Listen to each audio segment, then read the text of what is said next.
progress. 이렇게 소리가 없을까요? 어저께 이대란으로 올림을 했는데 끓이지를 않습니다. 출애굽기 20장 1절부터 17절까지 제가 한 절 있고 여러분들 한 절 있는 식으로 교대서 읽도록 하겠습니다. 하나님이 이 모든 말씀으로 말씀하여 이르시되 바로 그를 대할 바를 부르는데 너는 나 외에는 다른 신들을 내게 두지 말라.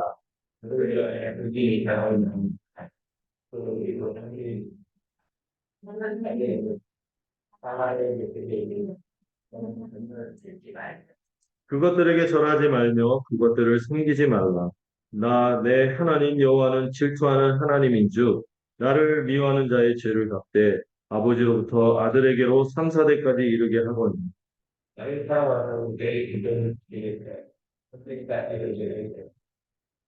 너는 내 하나님 여호와의 이름을 망령되게 부르지 말라. 여호와는 그의 이름을 망령되게 부르는 자를 죄 없다 하지 아니하리라. 엿새 동안은 힘써 내 모든 일을 행할 것이나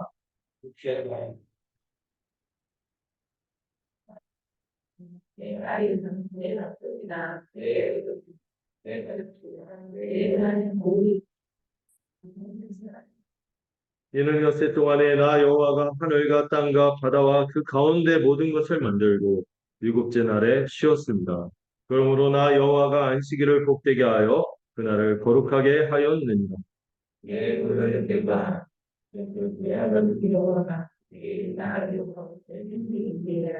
살인하지 말라. 도둑질하지 말라. 함께 읽겠습니다. 내 이웃의 집을 탐내지 말라. 내 이웃의 아내나 그의 남종이나 그의 여종이나 그의 소나 그의 낙이나 물은 내 이웃의 소유를 탐내지 말라. 네. 자, 오늘 이제 드디어 십계명을 한 계명씩 한 계명씩 좀 살펴보도록 합니다. 저희 교회 와서 제가 사도신경에 대해서도 한번 쭉 이렇게 설명을 하고 나누는 시간을 가졌고 주기도문은 생각외로 많이 했던 것 같아요. 제가 그동안 어떻게 양육을 하고 어떤 것들을 가르쳤는지 돌아보니까 주기도문 한 2회 정도 그리고 비공식적으로 3회 정도 이렇게 막 이렇게 나눠졌던 것 같아요. 그런데 십계명은 사실 저희 교회에서 아마 처음 배우는 것이 아닌가. 본격적으로 제가 가르치는 거는 이 십계명이 처음인 것 같아요. 그래서 약간 설레기도 하고 약간 기대도 되고 또 잘해야 될 텐데 이런 마음도 들고 이런 여러 가지 복잡한 생각이 듭니다. 그럼 이 십계명은 잘못 받아들이면은요. 약간 율법주의적으로 받아들일 위험도 있고 또 반대로 이 십계명은 여전히 우리한테도 유효한 명령이거든요. 이거를 무시하고 무율법주의라고 그러죠. 이것이 우리가 신자와 거룩한 삶과 상관없는 것처럼 막 오해할 수도 있는데 그게 아니라는 것을 좀 전체적으로 좀 잘 배우고 전체적으로 이 십계명 선언이라서 십계명을 우리가 어떻게 전체적으로 이해할지를 다뤄보고 그다음에 일계명이 우리에게 어떤 의미를 가지게 하나님이 어떤 뜻으로 이 십계명을 주셨는가를 설명하고 그리고 그 계명이 우리에게 의미하는 바를 생각해보고 그 다음에 세 번째로는 그 계명을 복음에 입각해서 우리가 어떻게 이해하고 또 교회로서 우리가 삶에서 어떻게 적용하는 아마 이 세 가지 구도로 모든 계명을 좀 살펴보지 않을까 싶어요. 그래서 여러분들 제가 주보에 친절하려고 했었는데 그 왁구 그 틀을 제가 딱 올리지 않았습니까? 그걸 따라서 이렇게 전개하시겠구나 하면서 따라오시면 되겠습니다. 드디어 출애굽 구원 역사를 하나님께서 그 홍해로 완전히 이루시고 광야에서 하나님께서 그들을 신실하게 돌보셨어요. 그리고 나서 이제 시내산에 도착했습니다. 그리고 19장부터 24장까지는 하나님께서 율법을 주시면서 그들과 나는 너희의 하나님, 너희는 내 백성이 될 것이다. 이런 복된 언약을 체결하는 언약을 맺는 장면이 나오게 됩니다. 그 중에서 이 19장은 이 언약을 맺기까지 하나님께서 얼마나 은혜로 우리를 돌보았는지 설명하는 내용이 있었죠. 기억나십니까? 하나님이 마치 자신을 동물로 비유했어요. 어떤 놈은 독수리 날개로 너희를 인도하여 돼. 그러면서 우리를 이 노예에서 하나님의 백성으로 거룩한 백성으로 자유한 백성으로 살도록 돌보신 은혜를 설명하면서 그 언약을 맺자고 하니까 백성들이 어떻게 했어요? 언약을 맺을 때 그 하나님께서 돌보신 은혜뿐만 아니라 그 은혜대로 너희가 그 은혜를 받았으면 나의 말에 순종해라. 이 순종의 명령을 하셨죠. 거기에 대해서 백성들이 어떻게 했어요? 싫은 대로 이러지 않고 모두가 일제히 당연하죠 하면서 맹세를 했습니다. 그러면서 하나님께서 언약을 맺기 전에 3일을 준비하게 하실 때 스스로 옷을 빨고 여인을 가까이 하지 않고 또 제일 중요한 게 뭐죠? 산 주변을 침범하지 않고 이렇게 하면서 자신을 정결하게 하고 성결하게 거룩해서 따로 구별하는 이 죄에서 멀리하도록 애쓰고 마지막 날 주님이 강림하실 때도 어떻게 하셨어요? 함부로 주님의 인재를 범하지 그만큼 하나님이 우리에게 강조하시는 게 뭐죠? 우리가 하나님께 함부로 할 수 있는 그런 분이 아니라 우리 너무 신앙의 영역이나 일상의 영역에서 너무 하나님을 함부로 대하는 경향이 있지 않나 하는 생각이 특히 이 현대 성도들의 특징이 제가 막 이 세대를 본받지만 근데 이 개인주의 이뭐 여러 가지 영향을 받아서인지 또 자기가 너무 중심이 돼서 자기를 위해서는 그냥 하나님이 부수적인 존재처럼 여기고 함부로 대하는 하나님은 인간의 이런 죄성을 앞치게 이걸로 인해서 그들은 그렇게 함부로 하면 결과는 어떻게 되는 거죠? 심판받을 수밖에 없잖아요. 그래서 그렇게 그들을 그런 것에서 보호할 수 있도록 이 산으로, 거룩한 산으로 함부로 접근하지 않고 이렇게 하시죠. 그리고 그 가운데 영광스럽게 하나님이 강림하셨어요. 나팔 소리가 불러질 때 이제 하나님의 백성 그때 비로소 산으로 올라와서 하나님의 인재를 배웠도록 하나님께서 나팔 소리가 불릴 때 그렇게 허용하시는 모습이죠. 그래서 우리 예배도 우리의 편의대로 하는 것이 아니다. 하나님이 정하실 때 하나님 정한 방법으로 하나님 부르실 때 우리가 나아가는 것인데 마지막 중요한 조건이 있었어요. 그죠? 이 하나님의 거룩하심에 대해서 제가 강조하면서 또 잊지 말아야 될 것은 그런 하나님은 우리가 이미 우리에게는 나팔소리 울릴 때까지 기다릴 필요가 없이 이미 불려졌다고 했어요. 누가 오셨어요? 예수 그리스도께서 십자가 보면 성소의장을 찢으셔서 우리가 마음껏 하나님에게 갈 수 있도록 그래서 그분에게 담대함과 확신을 가지고 어떻게 한다? 이런 내용을 생각해요. 그럼에도 불구하고 여러분 우리가 하나님 앞에 들어가고는 거저 됐잖아요. 거저 은혜로 됐는데 그 하나님의 임재 앞에 선자로서의 우리의 믿음의 반응도 필요한가? 이 믿음의 반응이 뭐죠? 하나님 거룩하심에 입각하여 내가 거룩하니 나중에 산에서 말씀하시거든요. 신해산에서 내가 거룩하니 너희도 우리 주님 버전으로는 성삼손에서 말씀하셨어요.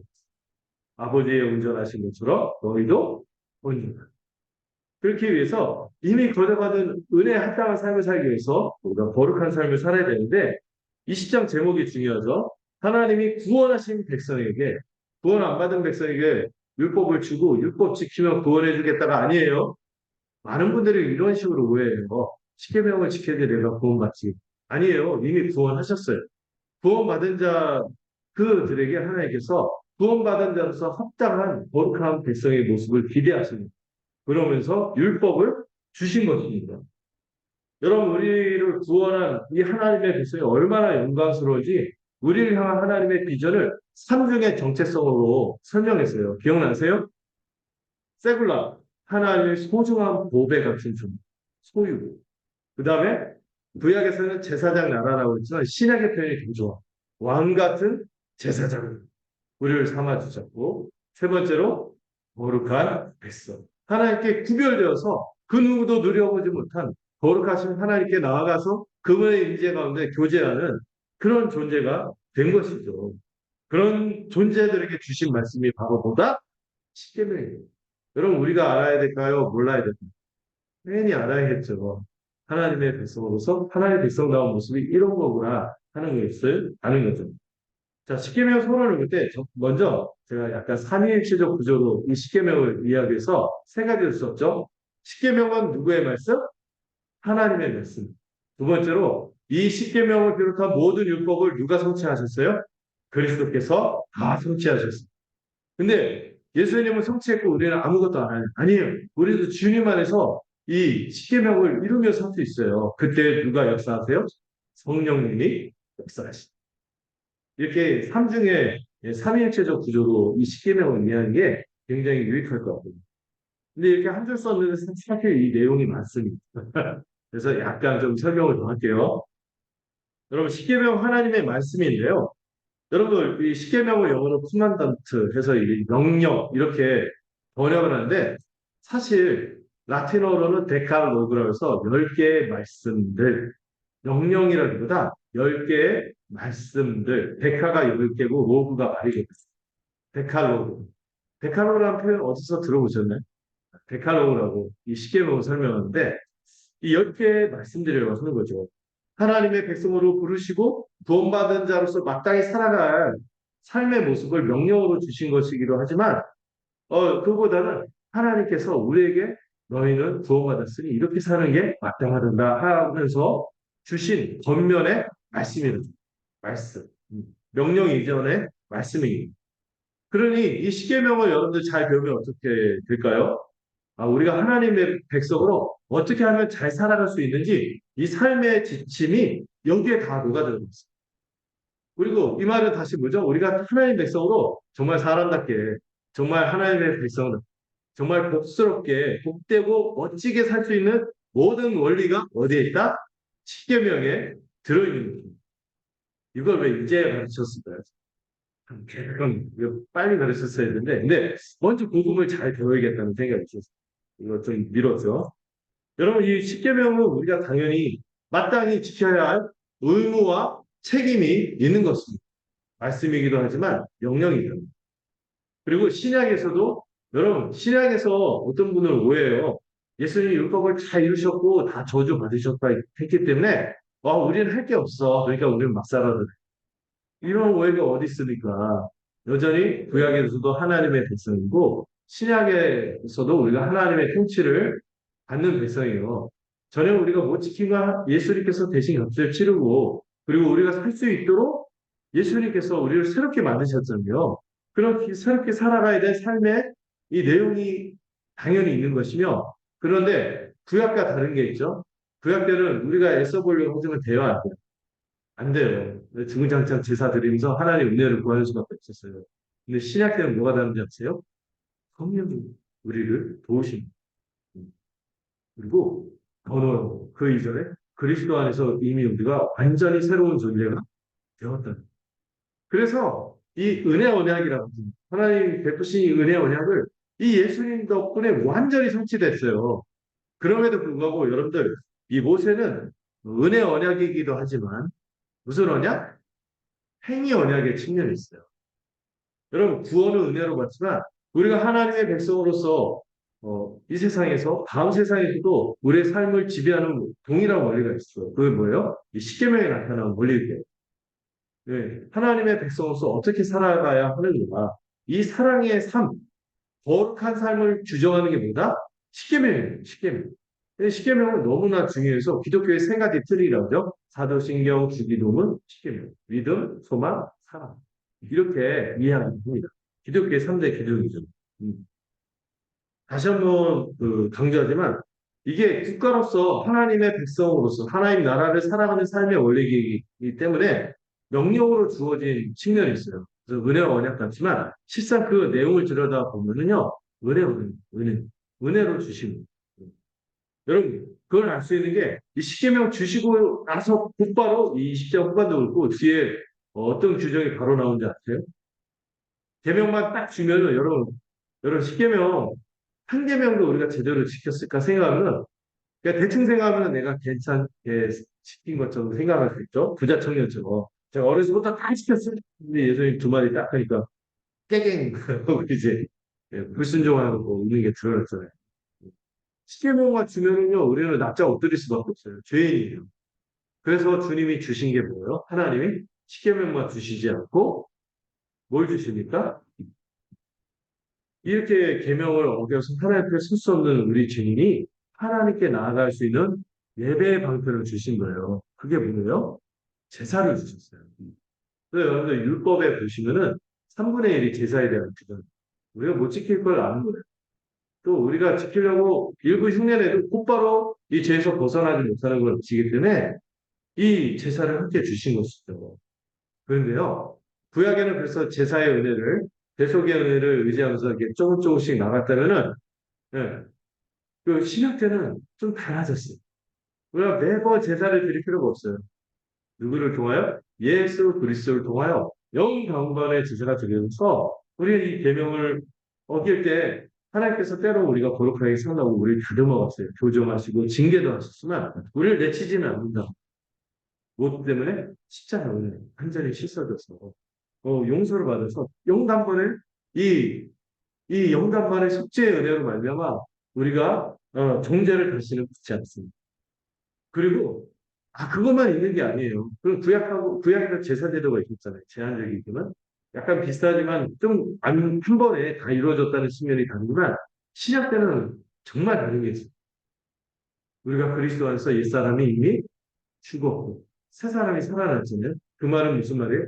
우리가 이전과 다른 존재가 됐다는 어마어마한 은혜가 십자가 은혜가 있을 뿐만 아니라 우리가 이전과 다른 존재가 됐음을 믿으세요.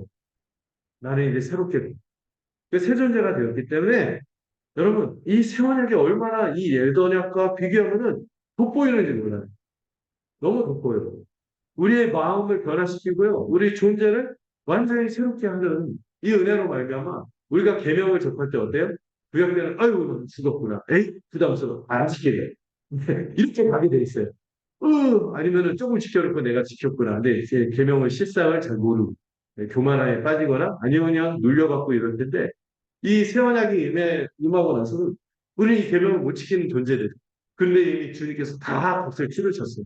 그뿐만 아니라 나를 날마다 새롭게 하셔서 이 계명을 지키는 거룩한 백성으로 우리를 이끌어 가실 거예요. 누가 다시 오실 때까지 우리 주님 다시 오실 때까지 성령님이 우리를 날마다 새롭게 하실 것입니다. 날마다 우리의 옛사람 죽을 것이며 날마다 우리의 새 사람은 살아날 거예요. 이거 생각하면요. 여러분 십계명 보면서 어떤 마음이 드는지 아세요? 전에는 정죄감이 들고 비참한 막 생각이 들고 하는데 이제는 내가 이거를 지킬 수 있겠다. 이거를 지키고 싶다. 이대로 살고 싶다 하는 열망이 생겨날 거예요. 우리가 이 십계명을 배우는 동안 이러한 성령의 역사로 주어지기를 소망합니다. 이 십계명의 특징이 있습니다. 이 십계명의 특징이 자 오늘 생각해보니까 이 한 줄이 굉장히 오래 갈 거예요. 이 십계명의 특징이요. 여러분 계명을 보시면요. 여러분들 그 로터리 클럽만 해도 그 회원이 되는 그 규정들이 굉장히 두껍습니다. 근데 그 교회는 참 많지 않아요. 뭐 성례, 말씀, 권징 또 이 권징에 따라서 우리 교회가 어떻게 살아가야 될지 가장 중요한 법 원칙으로 딱 명시적으로 주어진 건 뭐예요? 계명이에요, 계명. 이 열 가지 계명. 이 열 가지 계명의 특징이 뭐냐면 두더리 특징 단순하게 써요. 심플해요, 굉장히 심플해요. 단순하게 쓰여야 되기 때문에 여러분 여러 가지 말 복잡하게 하는 것보다 단순하게 한마디 던지는 게 어때요? 무게 있게 다가오지 않나요? 중요하게 다가오죠. 그리고 선명하게 이건 하나님의 뜻이야. 아니야. 이게 분명히 드러나는 여러분 나만 섬겨라. 우상 섬기지 마라.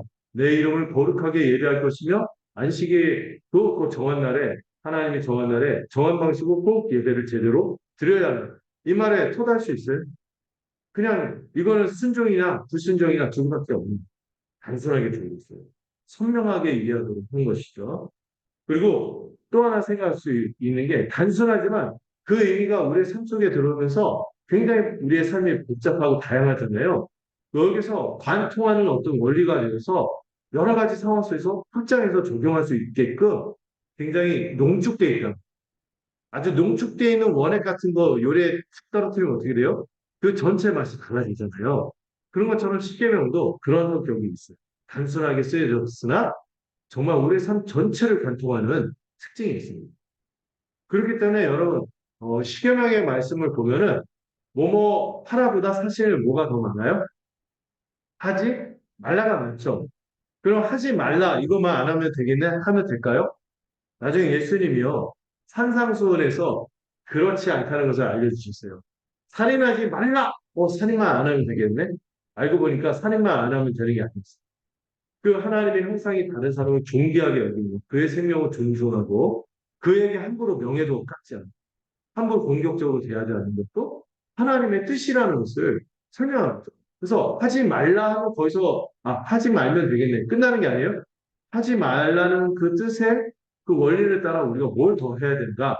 긍정적이고 적극적인 명령으로 더 나아가도록 권면을 하는 것이 이 계명이에요. 그래서 여러분들 하이데베르그만 읽어봐도 이 계명의 말씀 보면은 뭐뭐 하지 말라뿐만 아니라 그것이 어떤 것을 의미하는지 더 설명을 합니다. 계명은 이런 특징이 있어요. 어, 살인만 안 하면 되는 게 아니에요. 생명을 존중하며 더 나아가서 그 사람을 하나님의 형상으로 여기고 또 우리의 지체랑은 뜨겁게 사랑할 것을 요구하는 것이 이 계명의 특징이죠. 그래서 여러분들 십계명 생각할 때, 야, 난 살인 안 했으니까 난 죄인 아니야. 이럴 수가 없어요. 살인만 안 한다고 죄가 아니에요. 사랑 안 하고 함부로 공격적으로 돼요. 우리가 어떤 한 노여움과 미움과 이거 풀지 않고 있는 것도 하나님 보실 때 계명을 어긴 이걸 생각하면 하나님 거룩하신 분 앞에서 정말 엎드릴 수밖에 없어요. 조아릴 수밖에 없어요. 그리고 이 시계명이요. 특이한 건 이 시계명을 펼쳐서 나중에 역사서를 통한 이 계명을 어떻게 적용하면서 살아가는지 이거에 따라 복을 받고 저주를 받고 이런 내용이 역사로 펼쳐지지만 이 십계명이 모세오경에서 두 번 반복돼요. 출애굽기 여기서 그리고 또 어디에서 십계명이 또 나오는지 아세요? 신명기에서 또 십계명을 다시 한번 얘기하는 거예요. 물론 대상은 달라졌어요. 처음에 출애굽기 때 십계명을 전할 때 어떤 사람들? 출애굽의 은혜를 겪고 홍해를 건너간 사람들. 이 사람들한테 내가 너를 이렇게 인도하고 구원을 하여 내지 않았냐라는 맥락에서 이 십계명을 쭉 설명하십니다. 전방위적으로 설명하세요. 근데 신명기에서 왜 설명할까요? 1세대들이 불순종해서 방에서 웬만하면 다 죽었어요. 둘 빼고. 그리고 2세대들을 읽고 다시 하나님의 계명을 몰랐을까요? 알았을 거예요. 근데 이 하나님의 계명을 다시 한번 그들에게 맺었던 언약을 새롭게 하면서 갱신하면서 그들이 이제 어디로 들어간 거예요? 가나안에 들어가는데 이 가나안의 상황에 적용해서 좀 더 십계명을 그 가나안 상황과 문화에 맞춰서 좀 더 이 계명을 설명해 줍니다. 그리고 이 출애굽 때는 출애굽의 은혜를 기초해서 출애굽기에서는 설명했다면 이 신명기에서 이 계명을 줄 때도 이게 명령 이전에 보다 밝습니다. 그래서 뭐에 기초해서 그들을 이미 광야에서 신실하게 40년간 그들을 사랑하고 돌보았던 은혜에 기초해서 이 계명을 또 설명하는 측면이 있어요. 이미 40년간 받았던 은혜가 있었기 때문에 그들은 감격하면서 이 계명의 말씀을 신명기 때 다시 듣습니다. 그럼 신명기는 정말 이 모세의 마지막 골별 설교에서 뜨거운 신경이 담겨있는 설교가 십계명이에요. 그래서 이런 것들을 보면서 계명이 이렇게 두 번 강조될 정도로 중요하면서 그러니까 다른 맥락에서 얘기했구나 아시면 좋겠어요. 근데 여러분 이 계명이요 10가지만 있을까요? 여러분 이 계명을 요약하면 하나로 요약하면 뭘까요? 하나님의 거룩한 삶 하나로 요약했었어요. 두 개로 확장하면 어떻게 되죠? 하나님 어떻게 살아가요? 또 이웃을 어떻게 살아요? 이렇게 펼쳐지는 거예요. 그것이 10개로 각각 1계명에서 4계명, 5계명에서 10계명으로 펼쳐지는데 이 계명으로 끝나지 않고요. 이 계명을 좀 더 구현하고 상세하게 어떻게 지켜야 되는지 시행세칙이라고 하죠. 상세하게 어떻게 지켜야 될지 설명을 쭉 해나가는데 그 조항까지 합치면 몇 가지 조항? 신기하게 248개요, 365개예요. 해라 248개, 하지 마라 365개. 합치면 613개 조항. 그렇게 이 조항이 막 율법이 이 십계명의 계명으로만 단순하게 진술했지만 구체적으로 확장이 되는구나 하는 걸 알 수 있습니다. 그리고 여러분 진짜 중요한 건 이 하나님의 말씀인 이 율법의 용도가 용법이 있어요. 율법의 용도가 어떻게 주어졌는지 이해를 했는데 여러분 첫 번째 율법은요. 보통 우리가 전통적으로 설명하는 것보다 제가 좀 논리적으로 이해하시키는 가보세요. 일단 여러분 율법이 있으면 우리가 뭘 알게 될까요? 죄를 깨닫고 죄를 지적하고 깨닫고 돌이키도록 하는 기능이 율법이 있어요. 율법은 어떤 면에서요? 바로 지키라고 준 게 아니에요. 이 하나님의 거룩하신 뜻과 그분의 성품과 그분의 일하심을 볼 때 우리가 얼마나 미미한 존재임, 정말 말도 안 되게 형편없고 자격 없는 존재임을 깨닫게 하는 특징이 있어요. 그래서 그분 앞에 납작 엎드리고 회개해서 은혜를 구할 수밖에 없는 심정이 들도록 하는 게 이 계명의 첫 번째 율법이에요. 그리고 또 하나의 부수적인 율법인데 어떤 율법이냐면 이, 이 거룩하고 너무나 이제 지엄한 이 기준이 있어서 이것이 있으니까 일반적으로 우리가 살 때 함부로 살 수 있을까요? 이게 죄에 대해서 감지하게 하도록 하셔서 이 죄를 경계하고 억제하도록 하는 기능이 좀 있어요. 죄를 못 짓게 하지는 않아요. 그런데 너무 심하게 짓지 않도록 억제하는 이런 기능이 계명에 있습니다. 근데 이거는 구약 백성에게 속하는 측면이죠. 그리고 우리도요. 때로 우리 심령이 안 좋고 그러더라도 우리 두려움이 있어서 또 우리가 이 거룩함에 대한 감각이 있어 그래도 함부로 죄를 안 지으려고 하는 이 소극적인 측면으로 작동하는 게 있어요. 마지막 세 번째가 진짜 중요한 게 뭐냐면 그리스도에게로 인도하고 그리스도 이 부족함 정말 은혜가 필요한 것을 알게 되니까 율법을 통하여 우리 그리스도에게 나아갈 수밖에 없게 됩니다. 음. 여러분 율법을 모르면 여러분 우리가 이상하지 않을까요? 그 시편 19편 얘기할 때도 우리의 죄의 특징이 뭔지 아세요? 죄를 지어도 본인이 죄인인지 인정하기 싫어요. 죄가 내 안에 있는데 그 죄를 감추기 바빠요. 뭔가 여러 가지 수많은 핑계를 댑니다. 그러면서 숨어들어요. 근데 율법은 우리를 수술대에 올려서 정확하게 그 썩어 들어가고 골마 있는 환부를 쫙 째서 드러내요. 고통스럽죠. 그러나 그 과정을 통하여 우리 의사이신 그리스도에게 나아가도록 하는 거예요. 그래서 그분에게 모든 치유함을 새롭게 됨을 얻어서 거룩하게 살 수 있도록 하는 게 율법입니다. 여러분 율법주의가 나쁜 거지 율법이 나쁜 게 아닌 것입니다. 그래서 여러분 이 율법 모르면요, 여러분들이 성경 하나님의 말씀과 진리를 연구하지 않고 공부하지 않고 어설프게 복음을 배우면요, 이 부업화적인 신앙이 나오죠. 아 믿었으면 구원받은 거지만 항상 함부로 광자에 사는 사람들이 있습니다. 하나님이 주신 자유를 오해, 방종에 빠진. 여러분 율법을 통하여 먼저 그 바울이 말하시니 율법 아래 있어야지 율법 아래서 우리를 대신하여 그 율법을 다 순종하시고 그 율법의 저주를 대신 받으신 이 그리스도의 은혜의 깊이를 알게 됩니다. 율법의 정죄 아래 있어 본 적이 없는 사람이 어떻게 그 율법의 정죄와 저주에서 피할 생각을 할까요? 내 진단서 딱 사망 진단서를 받아야지. 그리고 내가 시험부 판정을 딱 받아야지. 그때부터 우리가 정신 차려. 우리가 그렇게 미루는 게 건강검진이라고 제가 봤습니다. 제일 미루는 일 중에 1위가 건강검진. 우린 그래요. 자기의 실상을 직면하기 힘들어요. 혹여나 나이가 그래서 내 맘대로 살까 그런 것도 있겠죠. 그러나 일단 그 건강검진을 딱 받고 네 자칫하면 이게 시한부가 되어서 죽을 수도 있다. 이러면 어떻게 되죠? 정말 그때는 살 방법을 찾을 수밖에 없죠. 율법이 바로 그런 역할을 하는 거죠. 우리 율법 없으면 혼자 살 생각을 하지 못해요. 어떻게 하면 여기서 벗어날까? 이것에 대해서 직면하지 못하게 됩니다. 그렇기 때문에 여러분, 복음을 더 귀히 여기는 게 율법을 알게 되면 복음을 더 귀히 여기는 이것만이 살 길이구나. 이게 값진 보화구나. 정말 이 진주를 내가 얻기 위해서 내 모든 것을 다 드려도 값지 않죠. 이런 생각이 들도록 하는 게 율법인 거죠. 때문에 여러분 그런 의미에서 우리가 복음을 더 채란하게 더 고귀하게 듣기 위해서 이 율법의 내용을 십계명의 내용을 살펴봤으면 좋겠습니다. 그리고 이 계명을 배울 때 어떤 일이 일어나면 거룩에 대한 관심이 생깁니다. 야, 내가 거룩하니 너희도 거룩. 아버지의 운전하신 것처럼 너희도 운전하라 했던 그 주님의 마음이 이해가 돼요. 그리고 그에 따라 살 것입니다.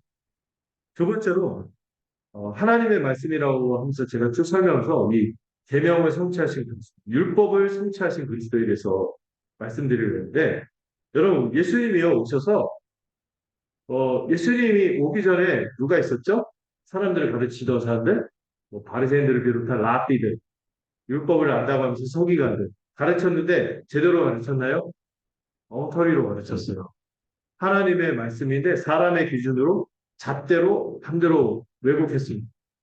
하나님의 말씀이 금하지 않는 것을 금하고 하나님의 말씀이 허용하는 것을 허용하지 않는 지 맘대로 막 바꿨어요. 이거를 장로들의 유전, 사람의 전통이라고 합니다.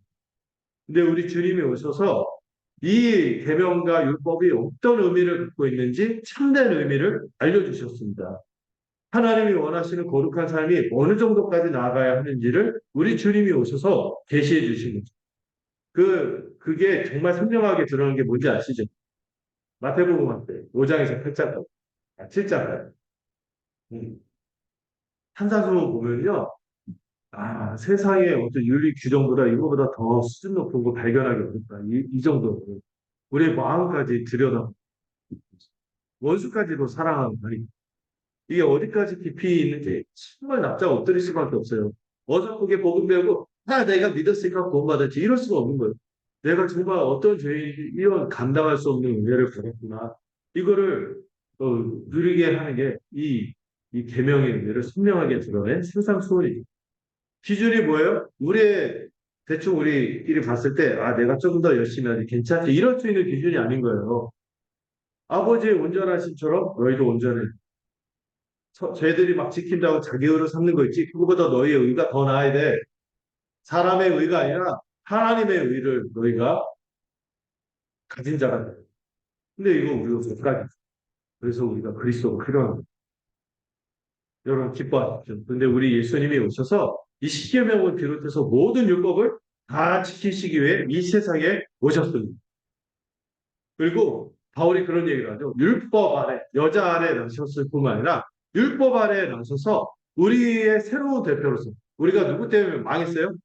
우리의 대표가 아담이었는데 아담 때문에 망했는데 새로운 대표로 오셔서 그 모든 율법 아래 오셔서 율법 아래 율법의 지배와 순종을 통치를 다 받아들이시고 다 순종하셨어요. 그래서 우리가 예수님을 우리의 대신해서 모든 율법을 다 순종하신 완전하신 뭐다? 의인이다. 이렇게 믿는 거예요.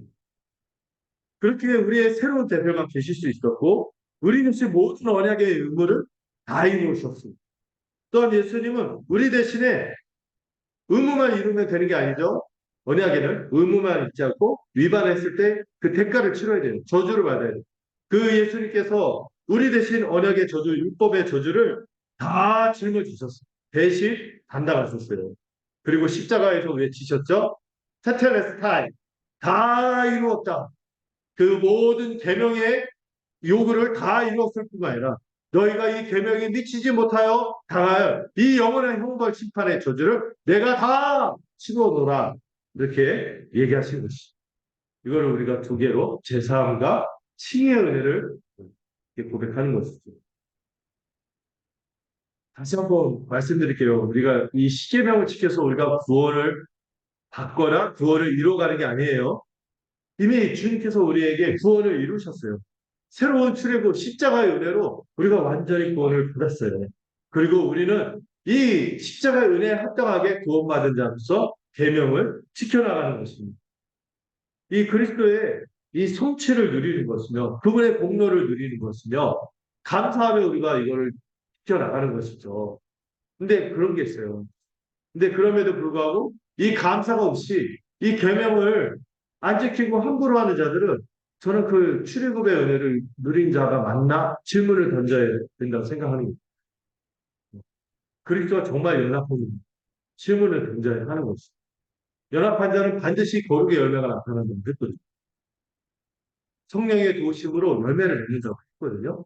그런데 이 구원받은 자로서의 그 감사함으로 이 계명을 지키고 거룩의 열매가 나타나는 자가 그 사람을 정말 출애굽했는 정말 십자가 은혜를 통하여 새로운 존재가 되는 것을 판별하게 되어 있어요. 세 번째로 이 십계명을 지키게 하는 성령의 역사가 있음도 기억하십시오.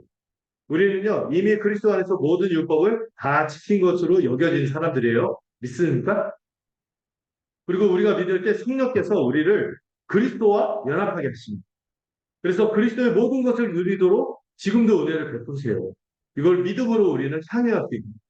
신자는 믿음으로 그리스도 안에서 이미 의롭다움을 얻었을 뿐만 아니라 그리스도로부터 모든 것을 받았죠. 그리고 그뿐만 아니라 그리스도 안에서 이 십계명을 비롯해 거룩을 요구하는 율법을 지키며 살 수 있는 존재가 되었습니다. 그래서 그리스도로부터 모든 것을 받았을 뿐만 아니라 그리스도처럼 살 수 있게 되었다는 거예요. 이제 왜 그런지 아세요? 이제는 죄의 권세가 우리를 지배한다. 죄의 권세로부터 우리가 자유한 존재가 돼요. 거룩하게 살 수 있는 새 존재가 된 것입니다. 성령께서 우리 안에서 우리를 돕고 새 마음과 새 본성을 우리에게 주신 것이죠.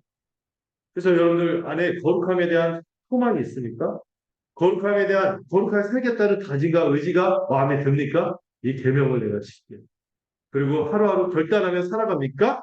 그럼 여러분은 그리스도 안에 있는 자이며 성령의 역사 가운데 살아가는 자입니다. 여러분, 성령님께서 하시는 일이 우리 주 예수 그리스도에게만 연합시킬 뿐만 아니라 우리를 누구와도 연합하게 하세요? 교회로도 연합하게 하신 거예요. 그래서 한 몸이 되게 하신 거죠. 우리가 이 성도의 모임을 통해 예배할 때마다 복음의 말씀으로 이 은혜를 더 누리는, 은혜를 충전받는, 더 공급받는, 그리고 계명에 순종하며 거룩하게 살아가도록 교회가 우리의 삶을 지켜줍니다. 또 여러분 교회에 누가 있어요? 말씀의 은혜, 예배 은혜가 있을 뿐만 아니라 교회는 저 같은 직분자가 있어요. 인사로 주님께서 직접 교회 직분을 허락하셨거든요. 목사와 장로의 직분이 있어서 주의 뜻을 계속해서 알리며 지도하며 그래서 여러분들 삶을 지도하죠. 우리 지체들이 은사를 가지고 함께 성경으로 세워져 가도록 애쓰도록 하는 그 눈에 보이는 은혜가 있는 것입니다. 그래서 성령께서 점점 더 우리 안에서 뭐를 맺도록? 거룩의 열매를 맺도록 하시는 거예요. 그리고 그 거룩의 열매는요, 저는 두 가지라고 생각해요. 하나로 얘기하면 사랑이고, 두 가지는 뭐죠? 하나님을 더욱 사랑, 그리고 우리 지체들을 더욱 사랑하도록 하는 열매를 맺게 하시며 자라가게 하시는 것입니다. 그거를 제가 이렇게 표로 한번 정리해 봤어요.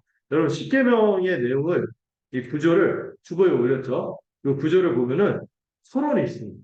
여러분, 이 계명에 있어서 이 구체적인 계명 들어가기 전에 중요한 게 서론이에요.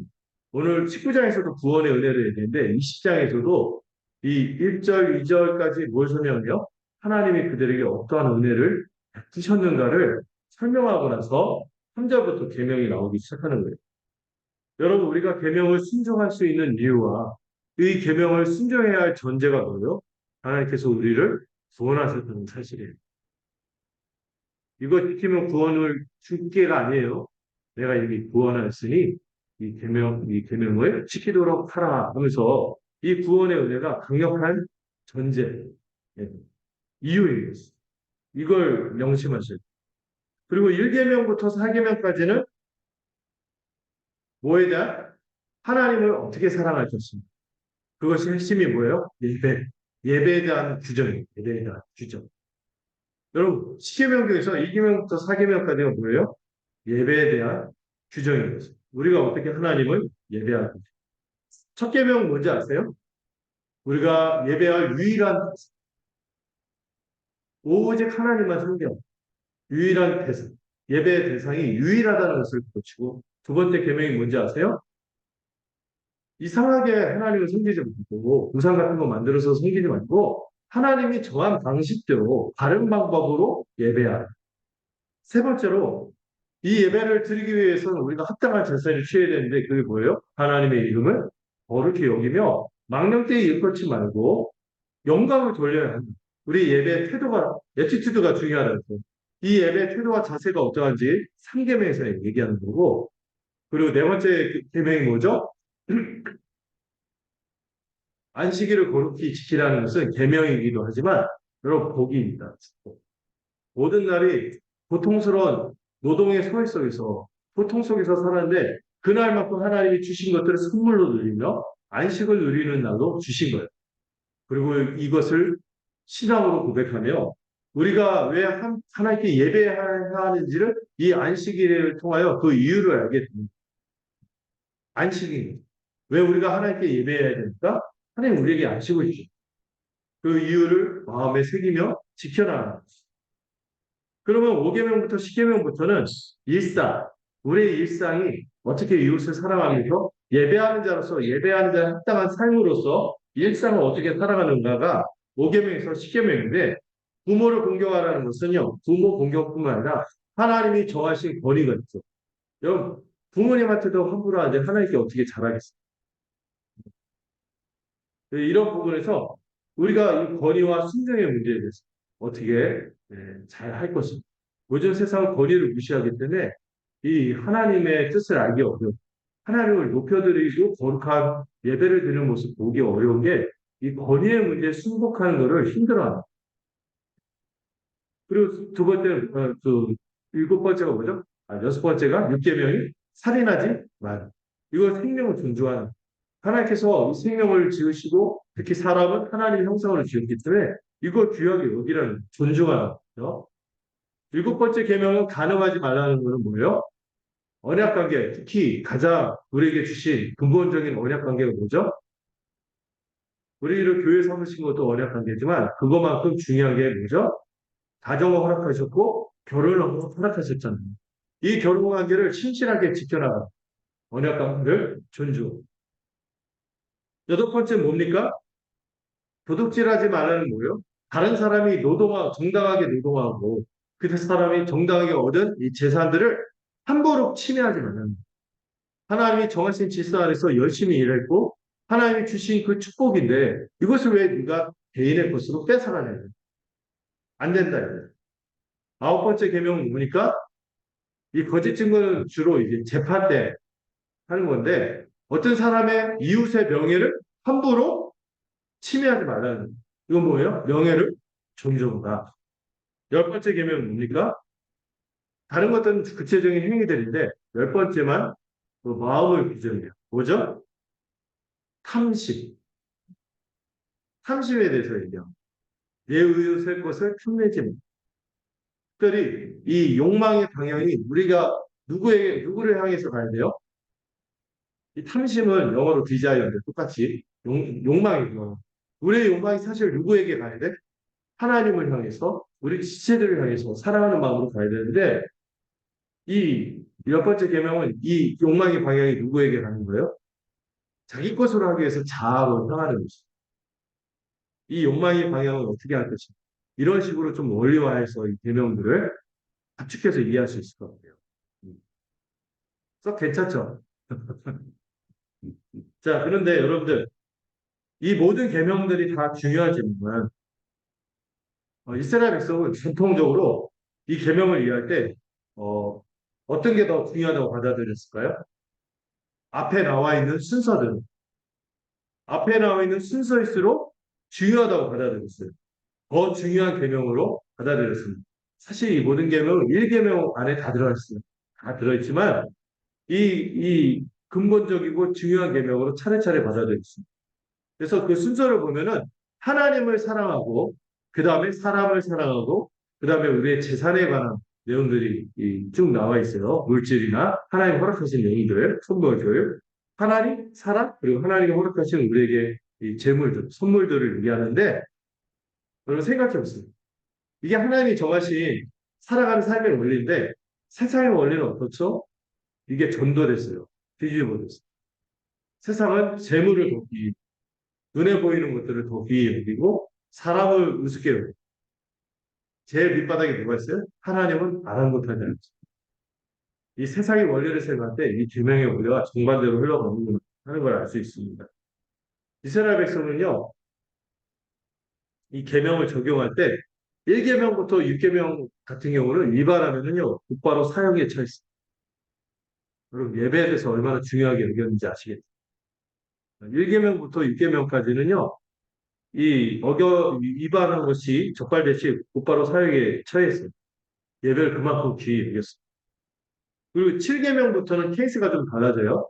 가늠하지 말라 같은 경우도 이것도 많이 적용된 것들이 그렇게 많이 나오진 않아요. 나중에 예수님 시대 때 가늠한 여인 막 돌로 치고 이런 게 나오지만은 약간 이거는 어떻게 적용했는지 구체적으로 많이 나오진 않아요. 예. 그러니까 그러나 보면은 근친상간이라든지 막 심한 것들 이런 것들에 대해서는 좀 약간 규정을 두긴 합니다. 근데 도둑질의 경우에는 나중에 이 계명을 설명할 때 보면 어떤 경우에 사형에 처하냐면은 도둑질을 일반적으로 사형에 처하지는 않아요. 뭐 간음도 그렇고 도둑질 같은 어떤 경우 인신매매, 인신매매의 경우에는 사형에 처할 것을 규정하는 내용이 나와 있어요. 그다음 거짓 증거의 경우도 뭐죠? 상대를 거짓으로 증거해서 그에게 해를 끼치는 죽음에 이르게 한 경우에는 그것도 똑같이 사형에 처합니다. 그래서 이거는 이 7계명부터는 케이스 바이 케이스지만은 얼마나 이 계명에서도 우리가 예배를 정말 귀히 여겨야 됩니다. 그리고 우리가 다른 지체를 소중하게 여겨야 되는 것을 얼마나 중하게 원리로서 얘기하는지 엿볼 수 있죠. 음. 여러분 이 계명을 생각할 때 이 계명의 권위를 좀 이 순서를 통하여 좀 권위 있게 받아들이시면 좋겠어요. 그리고 여러분 우리가 거룩하게 살아갈 때 이게 뭐가 주님의 뜻입니까? 이게 치산입니까? 뭐꼭 술담배는 죄가 아니잖아요. 막 이런 얘기 하잖아요. 막 그런 얘기하면서 내가 그게 꼭 죄는 아니지 않습니까? 하면서 우리 너무 수준을 낮춰서 생각하는데 그래도 이 계명에 있어서 우리가 또한 죄짓지 않도록 하나님께서 최소한의 예, 경계선으로 이 계명을 주신 것 같아요. 예. 여러분 최소한 이 계명을 지키시. 거룩의 이게 우리가 넘어서는 안 되는 거룩의 경계선 하나님이 침범하지 됐을 때 여러분들 이거를 마음에 새기면 좋겠어요. 자, 이렇게 하다 보니까 한 주라고 그 표까지 했어요. 그리고 제게 주어진 시간을 주님만이 하실 것 같아요. 하루는 뭐 단체 또 하죠. 너무 늦어지는 좋은데 자, 탑계명 한번 살펴보도록 하겠습니다. 예, 하나님은 오직 첫 계명의 내용이 뭐죠? 예배 대상에 대한 규정이죠. 오직 누구만? 여호와 하나님만 섬기라고 하셨어요. 근데 여러분 1, 2절을 보면은 진짜 중요한 게 명령보다 말씀입니다. 말씀이라고 하시면서 주시죠. 그리고 다시 은혜를 받아줬어요. 음, 이게 진짜 중요해요. 여러분 십계명을 다시 한번 말씀드리지만 명령으로만 생각하지 마세요. 하나님이 구원의 은혜를 베푼 자기 백성, 소유이고 왕 같은 제사장이며 거룩한 백성으로 삼은 우리들에게 하나님 나라 백성으로 어떻게 하면 복되고 자유롭게 살 수 있을까? 이거를 알려주신 말씀이죠. 이 명령을 지킬 때 구원받고 이 명령을 지켜야만 복을 누리는 게 아니에요. 이미 구원을 받았잖아요. 복을 누리고 있잖아요. 이걸 더 충만하게 누리도록 주신 말씀으로 이해하십시오. 그래서 하나님은 이 계명을 지켜서 하나님의 백성으로 삼은 게 아니에요. 이미 출애굽의 은혜로 종되었던 우리를 구원해 주시고 자기 백성을 삼고 나서 거기에 어울리고 합당한 삶의 모습이 무엇인지 친절하게 말씀해 주신 것입니다. 그리고 여러분 이게 중요한데요. 믿음에 있어서 우리가 이 믿음 생활에 있어서 신앙생활에 있어서 중요한 것은 그냥 신앙생활 열심히 해야겠다. 이건 중요하지만 이 첫 번째 계명이 시사하는 바가 있어요. 누구를 믿는 누구인지를 제대로 알고 그분을 향하여 믿고 있느냐. 이게 중요한 거예요. 내가 뭔가 열심히 믿고 막 이렇게 하는데 대상이 하나님을 향한 게 아니었어요. 이건 망한 거예요. 이게 진짜 중요해요. 열심보다도 우리가 누구를 믿느냐. 이게 진짜 중요한 문제라는 걸 알려준 게 첫 번째 계명입니다. 이 첫 번째 계명은 뭡니까? 너는 나 외에는 다른 신을 내게 두지 말지어다. 예, 이게 진짜 중요해요. 이게 뭐라고요? 이 계명의 의미가 우리의 예배의 대상이 유일하신 하나님밖에 없다. 그리고 이 계명은요, 사실 뒤에 나오는 모든 계명을 포함하는 계명. 그 하나님을 그 하나님을 예배하기 위해서 그렇게 예배하고 그 하나님의 뜻이 뭐예요? 일상 가운데 우리가 사랑 가운데 살아가야 되는 삶이기에 이 계명이 나 외에 다른 신을 주지 말라. 나를 참되게 예배하라. 이 말씀에 다 들어있다고 볼 수 있어요. 그래서 모든 계명의 근간이 되며 기초가 되는 계명이며 이런 표현을 쓰기도 하더라고요. 올인원 알죠? 한 작품에 모든 게 들어있는 이런 것처럼 이 계명이 올인원의 계명이다 이렇게 설명을 해요. 음.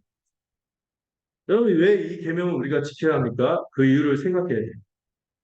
우리 하나님이 모든 만물을 창조하신 분이시.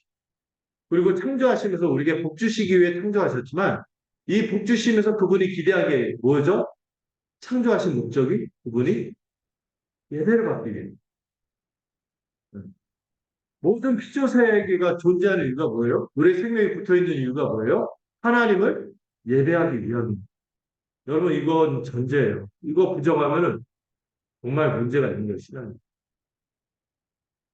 구원하신 이유는 우리를 구원하신 이유도 마찬가지. 창조하신 이유도 예배인 것처럼 출애굽할 때도 바로에게 말했죠. 내가 이 백성이 나를 섬기를, 나를 예배하도록 구원하게. 그렇게 하고 그 위대한 구원을 행하셨잖아요. 그래서 여러분 제가 그런 표현 그래서 쓰는 거예요. 우리가 하나님을 위해 존재하는 것이 하나님이 우리 위해 존재하는 게 아니다. 이 존재를 받아들여야죠. 우리는 예배하기 위한 존재로 부름받은 것입니다. 첫 번째 보니까 너는 이 표현 쪼개서 좀 봐야 돼. 너는 여러분 이 명령의 대상이 뭡니까? 이 말씀의 대상이 구원받은 모든 하나님의 백성이 그리고 단체로 똘똘마리로 우리가 들어가는 게 아니라 버블로서 언어로 이게 되는 것이 아니라 너는이라고 뭐예요? 단수죠. 구원받은 백성이지만 각각 개개인에게 다 주어진 분명히 누구도 예외 없이 이거를 받아야 돼요. 그리고 이 표현이 진짜 중요한데 나 외에는 이 표현이 사실 원어로는요 내 면전에서 내 눈 앞에서 이런 표현 뭐죠? 내 면전에서 내 눈앞에서 다른 식구 이 얘기죠. 이게 다른 표현으로 이렇게 이해할 수 있어요. 비유적으로 내가 이렇게 너희와 언약을 맺고 있는데 갑자기 이 언약을 깨고 다른 경쟁자 데려와서 아니 제가 이런 경쟁자 데려왔습니다. 어떠신가요? 분발하셔야겠죠? 이런 거와 다를 거 없다는 거예요. 좀 더 심하게 얘기할까요? 제가 막 결혼 생활을 갖고 막 하는데 갑자기 여러분들의 배우자가 자 인사해 이제부터 당신과 함께 사랑을 나눌 새로운 배우자야. 이런 거죠. 감통하는 상대자를 뻔뻔하게 내려갖고 면전에서 어, 어, 당신과만 사랑이 아니라 이 사람하고도 사랑할까? 우리 같이 셋이 발견해보자. 이런 의미라는 여러분 얼마나 심각한 건지 아시겠죠? 부모 입장에서도 생각할 수 있어요.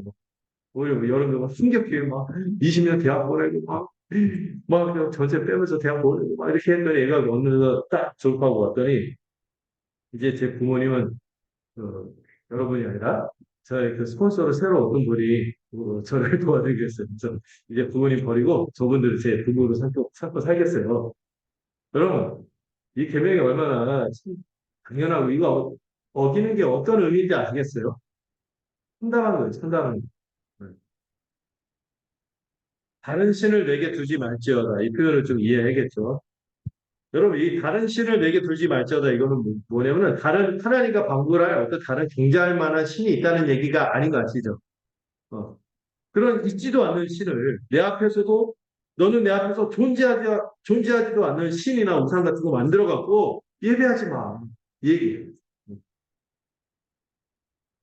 존재하지도 않는 신 같은 거 만들어 갖고 내 앞에서 예배하지 마. 나만이 유일한 하나님.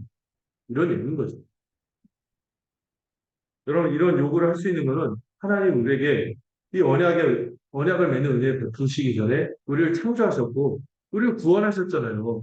우리는 1차적으로 피조물에 불과해요. 우리는 1차적으로 죄인에 불과해요. 이런 언약을 맺을 자격이 없다니까요. 그런데 하나님께서 이런 우리를 언약을 맺으셨고 결혼식을 하신 거예요. 우리가 결혼을 맺은 거예요. 결혼 관계를 맺은 거예요. 이거를 언약 관계라고 하는 거죠. 언약 관계이자 배타적인 사랑의 관계로 들어간 거예요. 여러분들 결혼이 언약 관계라고 하죠. 그것도 배타적인 거예요. 막 제가 막 수진자매, 제 배우자예요 하더니 뭐 다른 뭐 어떤 예쁜 자매 막 그러면서 또 배우자를 맡겨요. 이게 되나요? 그럼 맞아 죽어야 돼요. 이 배타적인 언약 관계로 맺어졌다는 것을 전제하는 거 안에서 이 계명이 주어지는 거죠. 그러므로 여러분 이거 그냥 형식적으로 지켜야 되나요? 아니죠. 언약 관계이자 사랑의 관계로 맺어졌기 때문에 마음으로부터 지켜야 돼요. 그리고 마음과 아까 우리 찬양했죠. 내 마음 다해 뜻을 다해 힘을 다해 생명 다해 하나님을 사랑. 이 전인적으로 우리가 하나님께 나아갈 것을 하나님을 사랑할 것을 요구하는 계명이 첫 번째 계명인 것입니다. 그럼 이 계명이 뭘 금지하고 뭘 요구하는지도 좀 생각해 보면 좋겠어요. 첫 번째 금지하는 게 있습니다. 하나님을 인정하지 않는 신에 대한 이해를 금지해요. 대표적으로 하나님을 인정하지 않는 신에 대한 이해가 뭐가 있죠? 무신론. 성경에 보면 그런 표현이 있어요. 어리석은 사람은 하나님이 없다 하네. 예. 여러분, 사실 무신론은요, 말로는 가능하지만 실제로는 불가능한 주장이 무신론이에요. 이해가 안 되시나요? 여러분, 사람은요, 어떤 신을 구체적으로 모시지 않아도 그 마음속에 나름의 자기가 연약하고 홀로 살 수 없고 부족하고 무력하다는 것을 알기 때문에 무엇인가를 의지하게 됩니다. 그게 그 사람에게는 신입니다. 어떤 뭐 도키스 이런 사람이 만들어진 신 이런 얘기하는데 그 사람이 섬기는 신은 뭐죠? 자기의 똑똑한 머리와 과학 이런 거예요. 그게 그의 신이에요. 무신론이라는 건 말로는 가능하지만 실제로 불가능한 게 무신론. 다 자기 나름의 숭배하는 대상이 있는 거예요. 피조물의 특징이죠. 인간은 의존할 수밖에 없어요. 그렇기 때문에 나름의 신과 우상이 다 존재하고 있는 것입니다. 또 하나님을 인정하지 않는 신에 대한 이해 두 번째는 범신론이죠. 이게 뭐예요? 만물의 신이 있다고 생각하는 거. 뭐 우리 전통 뭐죠? 우리 민속 신앙이 그러면서 나무에 신이 있다 하면서 막 그런 거 막 섬기잖아요. 나름 뭐그 자연 만물에 눈에 보이는 것들은 신성 있다고 섬기죠. 근데 이런 범신론의 특징이 뭔지 아세요? 인격적으로 소통이 없어요. 비인격적인. 근데 우리 하나님 그렇지 않잖아요. 인격적으로 우리가 소통하시. 구약에 보면은 그 우상들을 조롱하는 모습이 있어요. 저들을 섬겨봐라. 나무를 깎아서 돌로 깎아서 이렇게 하지만 그들이 너에게 응답을 하느냐? 그들이 너희를 구원을 하느냐? 무슨 하나 그 자신의 뜻이 무엇인지 알리기라도 하느냐? 근데 우리 하나님은 그렇지 않죠. 그 범신론 그런 모든 온갖 잡신들을 섬기는 것들 안에는 계시도 없고요. 구원도 없어요. 세 번째 하나님을 인정하지 않는 신에 대한 이해는 이거는요 신자도 종종 빠지는 이신론, 에이즘이라고 하는데 하나님을 이슬로는 인정하고 고백해요. 하나님 계시지? 그래. 하나님 계시지? 그래. 세상을 누군가 만들었을 거야. 뭐 인정해요. 그리고 거기까지도 인정한다 했어. 복음이 있어서 구원받았다고 하네. 말로는 인정해요. 그런데 삶으로 행위로는 부인하는 자. 그건 이신론자라서 온갖 자기가 믿고 있다고 위선을 부리죠. 종교적 형식을 취해요. 그러나 실상은 불순종하며 열심도 없어요. 여러분 하나님 그런 분인 것을 아는 만큼 우리가 하나님 아는 만큼 하나님에 대해서 반응하게 되는데 왜 그렇게밖에 우리가 못 살죠? 하나님이 안 계신 것처럼 이렇게 행동하는 거죠? 여러분 이신론은 우리 신자들도 좀 이렇게 생각하고 내 일상에서 우리가 말 토라는데요 이렇게 말하는데 왜 우리는 하나님을 그렇게 정당하게 대우하지 않습니까?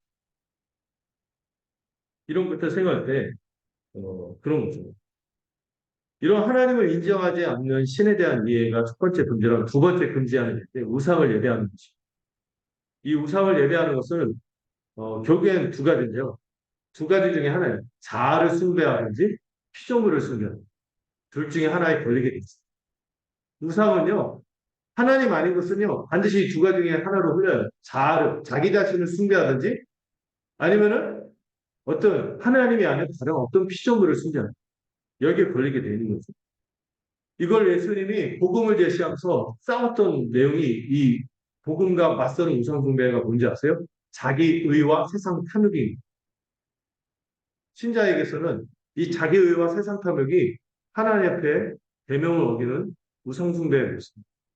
자기 의와 세상의 탐욕에 빠진. 세 번째 금지하는 항목이 뭐냐면은 이 예배를 드림에 있어서 합당하지 않은 태도죠. 이거 세 번째 계명하고도 연결되는데 여러분 하나님 남에게 다른 신을 주지 말라. 그리고 그 하나님을 숨긴다고 예배한다고 해요. 그래 하나님을 대하는 우리의 예배 모습을 보세요. 외형과 형식만 남아있지 않나요? 여러분 예수님이 이 세상에 오셨을 때 바리새인들 어떻게 했어요? 하나님께 더 가까이 나가서 자신을 씻어냈죠? 뭐를 씻었어요? 겉은 다 씻었어요. 세수도 하고 막 손도 씻고 온갖 그릇은 다 닦아대고 그 밖에서 안으로 들어온 것을 깨끗하게 하기 위해서 얼마나 노력했는지. 근데 어디에는 더러운 것으로 가득했죠.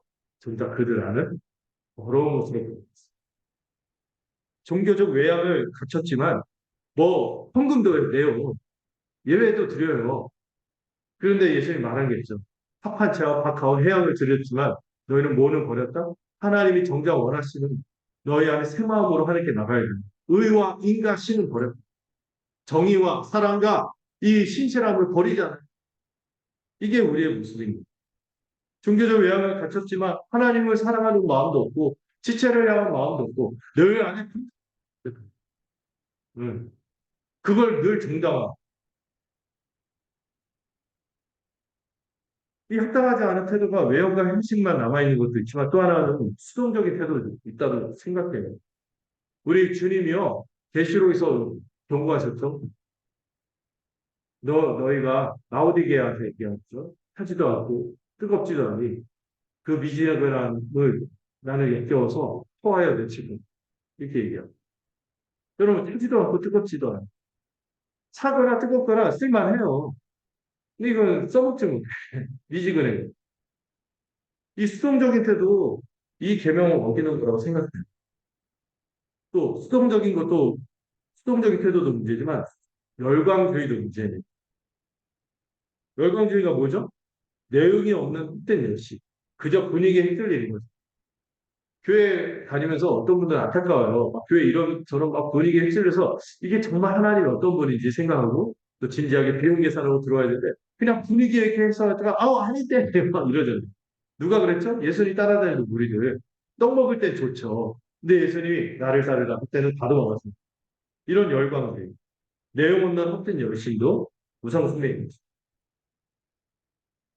그러면 이 계명이 우리에게 요구하는 건 뭡니까? 하나님만을 예배하는 하나님. 그 하나님 어떤 하나님? 바로 성경으로 계시된 하나님. 성경으로 계시된 하나님을 예배하는. 그리고 이 성경으로 계시된 하나님을 우리가 참으로 정말 선명하게 예배하기 위해서, 제대로 예배하기 위해서 우리가 뭐를 믿습니까? 복음을 믿잖아요. 이 복음은 삼위일체적인 복음이죠. 여러분 우리가 어떻게 하나님을 제대로 예배할 수 있는지 아세요? 첫 번째, 우리가 누구 안에 있어야 돼? 그리스도 안에 있어. 그리고 누구의 인도함을 받아? 성령의 인도함을 받아 그때 참으로 참된 하나님을 예배할 수 있는 것입니다. 하나님만을 예배하는. 그리고 두 번째로 하나님만을 사랑하라는 요구도 있고 언약 관계라는 건 뭐라 했어요? 배타적인 관계라고 했죠. 배타적인 충성을 요구해요. 배우자에게 배타적인 충성을 해야 되듯이 우리도 하나님께 배타적인 충성을 드려야 하는 것이고 이걸 사랑이라고 하는 것이죠. 이것은 최고의 계명이며 이 사람은 반드시 또한 어떤 측면도 있어요? 내가 하나님을 최고로 사랑할까요? 하면은 그 사람은 반드시 나타나는 삶의 모습이 있어요. 누구를 사랑해? 이웃을 사랑해요. 이게 올인원입니다. 사실 이때는. 그래서 하나님의 뜻이자 이 사람을 사랑하게 하나님의 뜻이자 하나님의 형상들이기 때문에 그렇게 사랑할 수밖에 없는 거죠. 이 계명의 세 번째 요구를 볼까요? 하나님을 바르게 힘써 알고 인정하라. 여러분 우리가 하나님에 대해서 바르게 압니까? 우리가 하나님에 대해서 알고 있는 것들은 사람의 생각에 불과한 거 아닙니까? 사람의 상상이나 또 내 어떤 느낌적인 느낌, 내가 어떤 경험한 거, 체험한 거 이런 것들이 아니에요. 여러분 하나님을 바르게 힘써 알고 인정하고 하나님만 섬기라는 것은 무엇을 통하여 하나님을 알라는 거예요? 오직 말씀을 통하여 하나님을 알라는 것이. 이들이 이 계명을 받자마자 뭘 섬겼어요? 금송아지 섬겼죠. 말씀 신앙과 우상 모든 다른 신앙은 희미하게 달려집니다. 그래서 우리는 말씀을 붙듭니다. 말씀을 통하여 참된 하나님을 알고 그리고 이 말씀의 가장 핵심이 누구야? 그리스도. 오직 그리스도를 통하여 하나님을 제대로 예배할 수 있는 것입니다. 여기서 조금만 더 나갈게요. 복음적이고 교회적인 적용을 다음 주에 좀 더 하려고 하는데 그런 이 계명이 가진 의미가 무엇인지 우리 시대의 의미가 무엇인지 생각하기 위해서 이 계명이 가진 영적 의미를 좀 생각하려고 합니다. 첫 번째, 이 계명이 금지하는 다른 신 있죠. 이 다른 신의 실체를 우리가 알아야 돼요. 이 다른 신의 실체이자 배우가 누굽니까? 결국엔 누가 있어요? 사탄입니다. 여러분, 사탄은요, 끊임없이 우리가 하나님을 섬기지 못하도록 하나님을 예배하는 것을 반대하고 언제부터? 창세적 계속 그래왔습니다. 이들은 보이지 않는 영적 세력이기 때문에 더 위험하고. 그리고 여러분, 이 사탄이 하나님을 섬기지 않고 다른 신을 섬기도록 하는 가장 실제적인 방식이 뭔지 아세요? 효과적인 방식. 사탄 자체를 섬기도록 하지 않아요. 누구를 섬기도록 해? 자기 자신을 숭배하도록 하는 식으로 우리를 넘어뜨립니다. 여러분, 이 세상의 악한 세상과 문화와 가치관은 바로 이 사단의 배후가 있어서 우리를 끊임없이 자기를 숭배하도록 유혹하는 것이죠. 여러분, 이 세상의 문화가요, 얼마나 신적이고 강력한 매력을 갖고 있는지 몰라요. 우리를 유도하는 데서. 하나님을 예배하지 않는 대신에 나중에 보면 정신 차리고 너무 어이없는, 어리석고 미신적인 것들. 이걸 끊임없이 예배하게 하는 것이 이 사단의 본체의 특징이죠. 여러분, 이러한 세상의 미신과 이 우상의 특징이 뭔지 아세요? 우리에게 어떤 특징으로 다가오게, 이렇게 강력하게 다가오냐면, 첫 번째, 이 우상들은 효과 있는 것처럼 보인다. 여러분, 돈을 생각해 보세요. 돈 갖고 있으면 맞는 모든 것이 가능하다고 하지 않습니까? 오죽하면 그런 말도 있어요. 금융치료. 어떤 사람이 마음이 막 상해서 막 원수가 됐어요. 돈 지어줬더니 금융치료를 했다. 효과가 있는 것처럼 보입니다. 이 우상. 이 우상이 얼마나 강력한지 이기심을 만족시킵니다. 그리고 이 우상을 섬기는 건요, 굉장히 쉬워요. 편리해요. 그리고 이게 쉽고 편리할 뿐만 아니라 많은 사람에게 먹히는 것처럼 보인다니까요. 그게 갖고 있는 우상의 매력이자 위험이죠. 유혹. 우상의 유혹이 그런 면이 있어. 그리고 나는 자체에 설득력이 있어. 그리고 실용적이고 효과적인 것 같으면서 이게 감각적으로 다가 오감을 즐겁게 하거든요. 그리고 만족스럽고 본능적인 아주 매혹적이죠. 근데 여러분, 우리가 그런 다른 시인의 이 유혹과 이 강력한 힘과 그들의 함정을 피하기 위해서는 우리가 하나님을 섬긴다는 건 신앙의 길을 들어선다는 것은 뭘 감수하는 거예요? 이런 유혹과 속임수를 떨치고 거룩한 불편함을 감수하겠다는 게 신앙의 측면입니다. 여러분, 우리가 거룩한 이 불편함을 감수하며 살고 있습니까? 아니면 이런 우상들에 그냥 우리의 마음을 쉽사리 내어주고 있습니다. 성경과 복음의 하나님과 함께하고 그분을 잘 알아가고 그분이 주는 참되고 영원한 복을 누리기 위해서 우리는 거룩한 불편함을 감수하고 생각해 봐야겠다. 그래서 여러분 이 우상을 선명하게 정의를 해야 돼요. 요약해서 우상을 정의하자면 이렇게 정의할 수 있어요. 자기를 위해서 만들고 숭배하다가 결국에 그 우상에 의해서 종노를 하는 게 우상 숭배라는 거예요. 우상을 만든 목적이 뭐예요? 자기를 위해 만들어요. 근데 나타나는 결과는 뭐예요? 그 우상에 매여서 살아가는 종노를 하는 거죠. 하나님 사랑해야 할 하나님보다 더 사랑하는 어떤 것을 만드는 모든 것이. 그리고 이 우상은 곧잘 어디하고 연결되면 이 십계명이에요. 우상을 섬기지 다른 신을 섬기지 마라. 이거하고 십계 열 번째 계명이 딱 이어집니다. 욕망의 방향이 탐심으로 해서 하나님과 지체가 아니라 다른 자기를 향하거나 다른 어떤 것을 향하도록 하기 때문에 이게 바로 우상인 것입니다. 예, 상대적으로 적용하는 것까지 하고 다음 주에는 이 의미와 더불어 복음적이고 교회적인 의미를 좀 더 살펴보려고 해요. 그리고 우리가 지금 우리 시대를 살면서 우리가 실제로 경계할 우상의 목록을 좀 말씀드릴게요. 우상의 종류가 있는데 이게 전 팀켈러라는 목사님한테 좀 도움을 받았는데 첫 번째 가장 강력한 우리 시대 우상이 뭔지 아세요? 우리 시대뿐만 아니라 보편적인 모든 인류 역사 속에서 가장 강한 힘을 펼치는 우상입니다. 돈, 돈이에요. 사람의 마음을 훔치는 영적인 측면이 이 돈에 있어요. 돈은 가치 중립적이다 이런 얘기를 하잖아요. 돈은 그 자체는 나쁜 게 아닐 수 있어요. 근데 이 돈이 우리가 모이기 때문에 문제가 생겨? 죄인이기 때문에 탐심이 있는 자들이기 때문에 이 문제가 생겨요. 돈은 나쁜 게 아니에요. 근데 우리가 죄인이고 탐심이 있기 때문에 돈은 늘 죄를 짓고 하는 그래서 이 영적 측면이 있어서 아예 신적인 존재인 것처럼 우상적인 이름을 붙였죠. 맘몬, 맘몬. 영적인 특성이 있어요. 돈 때문에 사람이 휘가닥해갖고 가족도 없어요. 자녀도 없어요. 이 영적이 얼마나 강력한지 돈에 휘가닥하면은 부모 자식도 없어. 부부 관계도 없어.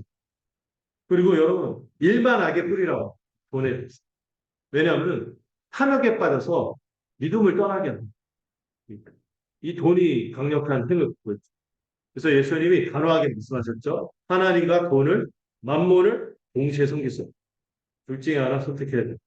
언약 관계는 선택이에요. 어느 한 면은 배척하는 거. 하나님을 선택하기 위해서 다른 걸 배척하는 거. 두 번째 우상이 있습니다. 로맨스의 우상입니다. 로맨스의. 여러분, 우리 시대가 얼마나 이 로맨스의 우상에 빠져 있는지 몰라요. 여러분, 그 로맨스에 빠지면은 참된 행복을 누릴 수 있다는 환상을 봅니다. 그래서 여러분들 눈물의 왕이 얼마나 그 선남선녀 보면서 딱 보면서 옆에 보면서 에이 뭐지 아니면 거기서 하는 그 사람의 그 로맨틱한 행동 막 이걸 보면서 와 그래요. 그런데 그게 나한테 뭔가 행복을 주고 그렇게 할 거라는 막연한 믿음이 있습니다. 제가 사랑의 불시착인가요? 그 같은 작가라는데 거기서 어떤 그 북한 여성이 하는 대사가 잊혀지지 않아요. 결혼하지 마! 결혼하지 마! 결혼하면 그 사람 없어! 내가 그 사람 없어! 없어! 그 사람 도대체 어디 간 거야? 결혼하지 마! 죽지 마! 막 이러더라고요. 그 말이 되게 인상이 남더라고요. 왜냐하면은 저는 결혼을 하고 뭐에 대한 환상이 있는 거예요? 로맨스에 대한 환상이 있는 거예요. 그러니까 세상에 옛날에 막 애인 하나 주는 것은 은근 한 명을 주는 거는 할 수 있는데 두 명 이상은 조금 문제다. 이렇게 얘기할 정도로 이상한 흐름으로 가버렸어요. 세상이요.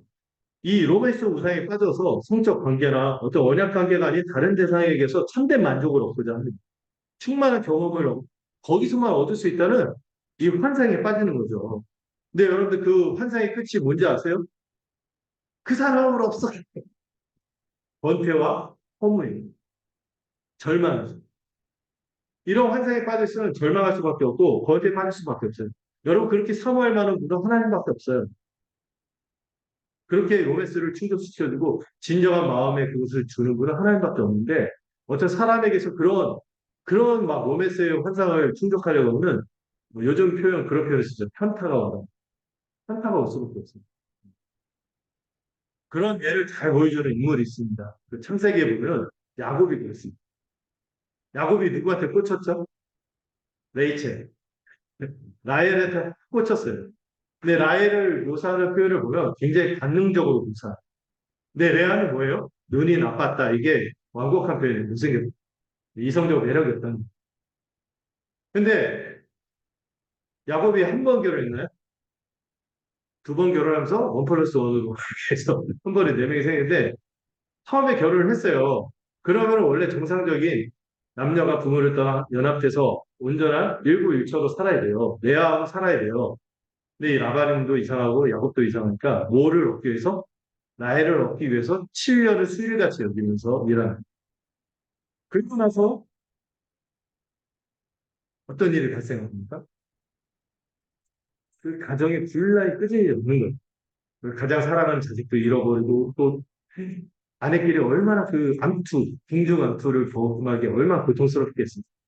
그 야곱이 어떻게 보면 12명을 낳는 게 하나님 주신 축복도 있지만 그 과정을 생각하면 그 아들 이름을 보세요. 막 그 시기와 질투와 막 그 경쟁심이 막 녹아져 있지 않습니까? 내가 얘를 얻으면은 그 남편이 나와 연합할 거다, 뭐 할 거다, 이러고 막 야곱은 야곱대로 힘들고, 예, 이런 거죠. 여러분, 이 로맨스의 우상을 우리가 좀 승자시킬 필요가 있어요. 여러분, 우리가 로맨스 때문에 결혼 관계가 유지되는 게 아니죠. 그리고 교회로 살아가는 것도 그래요. 내가 갖고 있는 나름의 어떤 환상이 있는데, 여러분, 우리가 결혼도 비슷해요. 거룩한 불편. 어떤 불편함을 감수하며 한 몸으로 살기로 정하고 서약하고 그 안에서 진정한 만족을 찾을 수 있는 거죠.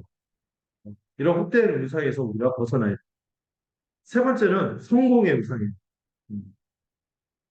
자기 자신을 신적 존재로 자랑하게 됩니다. 성공한. 은근 이게 사실 하나님의 섭리와 은혜가 있어서 그 자리에 가는 건데 내가 노력해서 얻은 거니까 내가 누리는 게 맞다. 이런 교만한 마음이 들죠. 그래서 많은 분들이 성공 자체를 구원으로 착각합니다. 그리고 많은 이들이 이에 대해서 살아가죠. 어떤 커리어를 쌓아가고 어떤 명성을 얻고 이렇게 하는 것이 사실 그게 하나님의 영광을 위해서 해야 되는데 자기를 높이기 위해서 하는 거예요. 이 성공의 우상도 많은 사람이 되어서 살아가고 또 생각지 않는 사람들의 현대인의 우상이 있으니 안정적인 삶의 우상. 요즘 그렇게 파이어족이 많다면서 빨리 벌만큼 벌어갖고 그다음부터 내가 많이 육시 안 부리고 적당하게 누리면서 살겠다. 그리고 그 신자들도 그런 생각을 갖고 있더라고. 내가 그막그 구중 거를 누리겠다는 것도 아니고, 내가 욕심 없이 그냥 평범한 인생을 그냥 대충 살고, 이거 하기 위해서 이렇게 그거 그냥 바라는 게 죄야 하면서 죄가 아니라고 얘기죠. 그러면서 그 안정적인 삶을 유지하고 보호하기 위해서는 어떤 변화도 받아들이지 않습니다. 복음이 주어졌고 이 복음을 따라서 우리 살아야 되는데 이 복음이 요구하는 변화도 거부하고 헌신도 거부하고 순종하는 것도 원하지 않습니다. 왜? 내 이 안정적인 삶의 틀을 유지해야 돼. 비용 계산을 거부하죠. 그 결과는 뭔지 아세요? 주를 따라가지 않게 되는 거죠. 부자 청년처럼. 그는 재물이 없기에 주님을 따라가는 것을 거부하고 슬퍼하며 떠났죠. 안정적인 삶을 포기하기 어려운 거예요. 이것도 우상이고 가장 강력한 우상, 자기의 우상이었어요. 자기의 우상. 자아를 숭배하는 거. 자아를 숭배하는 거는 누구도 못 말려요. 하나님도 못 말려요. 그 자신이 하나님이에요. 하나님의 자리를 차지하고 어떤 것에도 기sup받지 않습니다. 이것이 진리가 주어져도요. 어떤 권위, 또 직분의 권위를 통해서 검열해도 들어가지가 않아. 내가 하나님이다. 어? 교회 공적인 권위가 있고 지도가 있는데 왜 내 뜻대로 안 하냐. 내 말대로 안 들어줘. 이거는 우상숭배예요. 자아 중심으로 하나님을 향해 교만해지면 결국 이기심을 드러내게 됩니다. 그 모습이요. 세 가지로 나타나는 건데요. 이 자아 숭배, 자율. 내가 법이야. 자립. 그건 필요 없어. 나 혼자 쓸 수 있어. 자급자족. 내가 다 혼자 알아서 한다니까. 자급자족. 자기가 다 하는 거예요. 그러면 뭐 기도가 나오나요? 기도 안 하죠. 그 외에 우상들이 있습니다. 음. 그 외에 기타 우상들이 그 정치도 우상입니다. 어떤 정권이 바뀌고 이렇게 하면은 뭔가 막 다 이루어질 것처럼 속으면서 미디어에 빠지는 것도 우상이죠. SNS라든지 이런 것도 빠지는 거. 음식도 마찬가지 중독이고요. 이 중독들도 우상이고요. 그리고 교회가 경계해야 될 우상들이 또 있습니다. 세속주의, 개인주의, 이거 말씀을 드렸죠. 그 다음에 어떤 그 교회가 세워놓은 그 교회만의 선한 전통이면 좋은데 하나님의 뜻에 어긋는 우리는 이렇게 해왔어 하고 만드는 인위적인 전통들. 이것도 우상이에요. 교회 안에. 여러분, 전에 교회는 이렇게 했단 말이야. 그래서 막, 이렇게 우리 교회 와서 이런 얘기하면 제가 마음이 좀 아파요. 그, 성경적이니까 이게 질문을 던져야 돼. 복음의 말씀. 마케팅도 마찬가지. 마케팅. 오늘날 얼마나 대형교회 이루겠다는 사람이 많이 세우겠다는 이 우상숭배에 빠져 있습니다. 사람을 많이 불러 모으겠다. 신앙생활 할 때도 우상들이 많아요. 믿음을 믿는 믿음 들어봤죠. 나는 내가 믿고 있는 것을 믿어. 이것도 우상숭배. 내 체험을 믿어. 이런 사람 있어. 그리고 어쩌서 사랑이 우상인 사람 있어. 무조건 사랑이에요. 사랑이 하나님이야. 하나님 갖고 공의도 있잖아요. 근데 사랑만 맹목적으로 추구하는. 그 교회 안에서 그 덕과 화평을 위해서 치리가 있어야 되는데 왜 사랑이 없는가요? 막 이런 식으로 얘기하면은 또 사랑이 우상이 되는 거예요. 또 행복이 우상이 되는 거예요. 여러분 때로는 행복이 아니라 불편하더라도 하나님의 뜻에 서서 진정한 영생과 진정한 복을 누려야 되는데 이 일시적인 행복의 우상에 빠져서 뭐 허덕거리는 게 우리 아닙니다.